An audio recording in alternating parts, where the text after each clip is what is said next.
So now first step is to close the project and then go to the project, click on new project. Okay, so I've actually this is a procedure, but I've already stored the programs. Fine. So in the previous labs only I showed you different steps that are involved while execution. But for now I'll just directly open the project which is already created here. So my project for addition is, I have saved the file project name as addition. Okay, click on that. I'll open the project. So here it is a program, and file name is add.asm. I saved the file name as add.asm. So here I need to add two 16-bit numbers. So I hope the screen is visible. If there is any problem with respect to screen and audio, let me know. And so what are the two 16-bit numbers I need to add are, first one is this one 1234. Second one is FEDC. Okay, what is this numbers? 1234 and second one is FEDC. Fine. These two are the 16-bit hex numbers, right? So you need to add these two numbers. Okay, in the tutorial itself I showed how to add two 16-bit numbers. Okay, that to hexadecimal addition here. Fine. So now as we all know that resistors in the microcontroller can only hold 8-bit values, not 16-bit values. What is that? So the resistors, general purpose resistors, accumulator, B resistor, all these kind of resistors in microcontroller 8051 can only hold 8-bit values.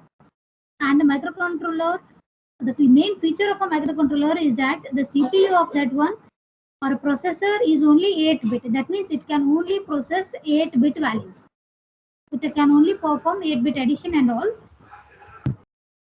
Okay, so for now, let us load the values into registers for addition purpose. Okay, as I already mentioned, addition instruction should contain accumulator. Fine, accumulator, and another thing may be a source, may be it may be a accumulator, it may be any registers, it may be a memory location value. Fine. So first, I'll take lower nibble of number 1. Fine. What is lower nibble here? 34 is the lower nibble of number 1. Fine. I'll load that lower nibble value to register R0. Okay. So now in the second step, I'll load higher nibble value into register R1. Now go for the second number. Fine. Lower nibble of second number is loaded to R2. Similarly, higher nibble is stored to R3. Now clear the carry. Fine. As you are doing addition with carry here, so first you need to clear the carry value and then move R0 to A1. What is R0 having? R0 is having lower nibble of first number, that is 34. That is loaded to accumulator. Fine. So now load or add accumulator value, that is lower nibble of number 1 and lower nibble of number 2. What is lower nibble of number 2 here? DC, and lower nibble of first number is 34. You need to add those values by using add instruction. Okay, and the result will be stored in, where the result will be stored? Yes, anyone? Where the result will be stored for addition instruction? After the execution of addition instruction, where the added value or the result will be stored?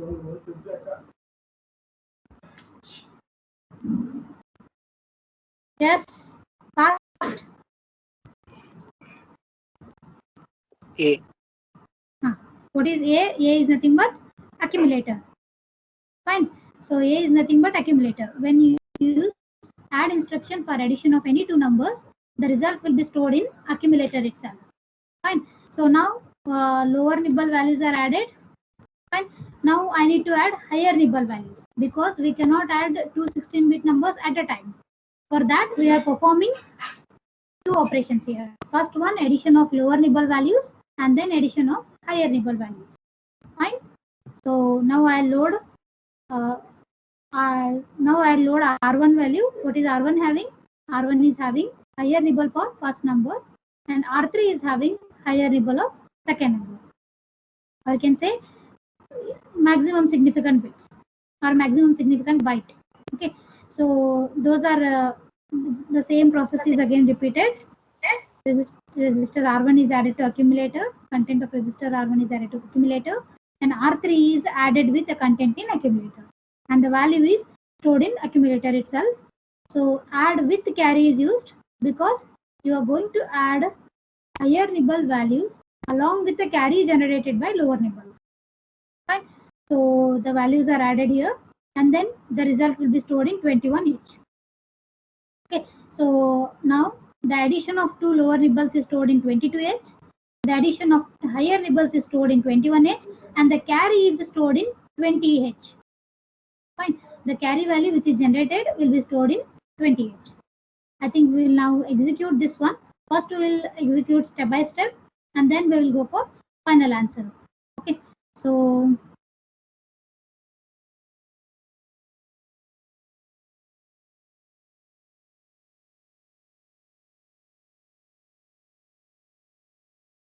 we will execute that step by step. Okay. So in first step, 34 is added to R0. Okay, here you can see first step, addition of the loading of 34 value to R0. Then we will continue. R1, 12 is added. So next step, 12 is added to R1, means loaded to R1. Next one, DC is loaded to R2. In the next step, FE is loaded to R3. Fine. So next step, you can go for next step involves addition value here. Once the value is added, you can go to accumulator. You can see two numbers are added here. In the accumulator, you can see two numbers are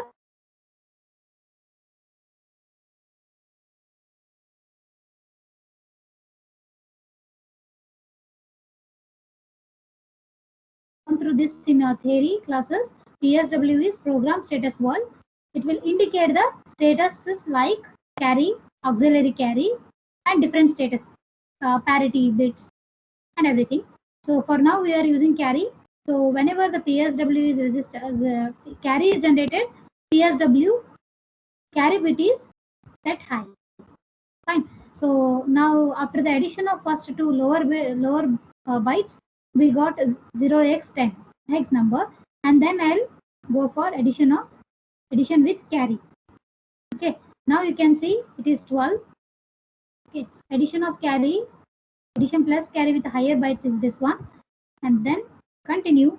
The carry is removed, and then what is the final answer for addition of my higher bytes? It is 0x11.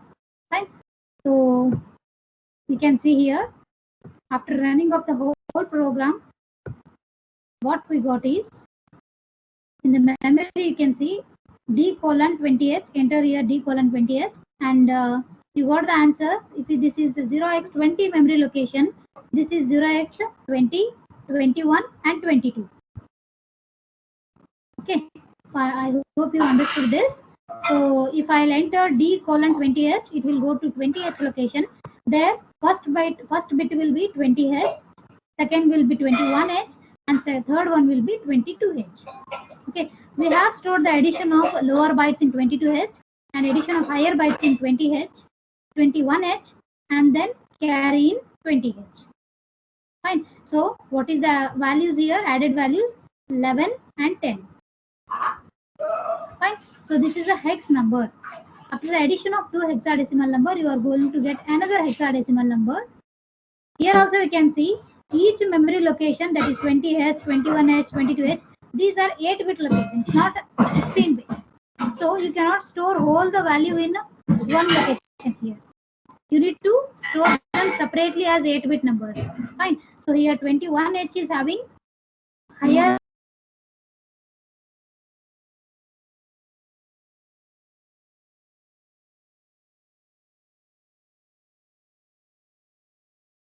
debugging and stop the debugging session.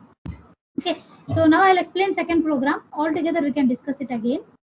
So now go to project, close project, and then once again go to project and open existing project. I have already added the program here as subtraction file. Fine. The project name is subtraction. This is an program for subtraction. So I told you to subtract two numbers in the tutorial class itself. I'll once again tell those numbers FE, DC and 1, 2, 3, 4. Okay, till the completion of this program execution, let me know the answer. All are having calc, I guess. In the calculator, you can directly do the subtraction or else you can do it manually too. So let me know the answer till the completion of execution here. Okay. So I'll explain the program again for the subtraction of two 16-bit numbers. Same procedure is used here.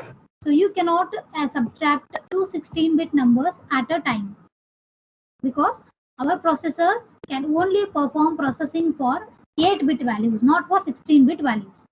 Fine. So now we need to divide or load the values into the registers as lower byte and higher bytes. Again, the lower byte of the first number, that is lower nibble of the first number, is loaded into register R0. Fine. So similarly, higher byte is added or loaded into register R1. Lower byte of the number 2 is loaded into register R2. Higher byte of the number 2 is loaded to R3. Okay, so R0, R1, R2 and R3 are having the lower byte and higher bytes of the numbers 1 and number 2. Fine. Next, followed by clear carry. Once again, I am using borrow here, subtraction with borrow. For that purpose, we use clear carry instruction to clear the carry value or reset the carry. Fine. So now move R0 value, that is now I need to subtract two lower nibbles of the two numbers. Okay, for that I'll use the instruction subtraction with borrow. Fine. So subtraction with borrow, in this process R0 is loaded to accumulator and the number in R3 is subtracted from value in accumulator. That is A minus R2. A means lower byte of the first number and R2 means lower byte of the second number. They are subtracted and the value is loaded and the answer is loaded in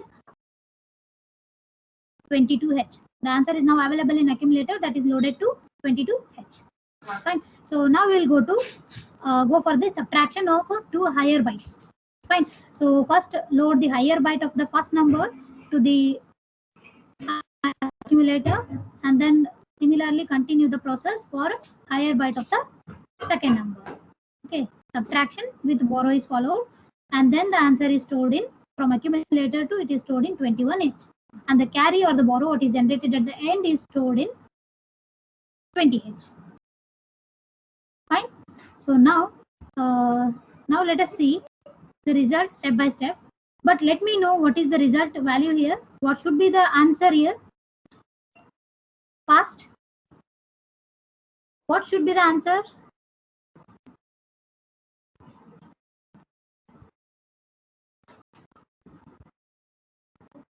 I hope you have done, we have learned these things in digital electronics.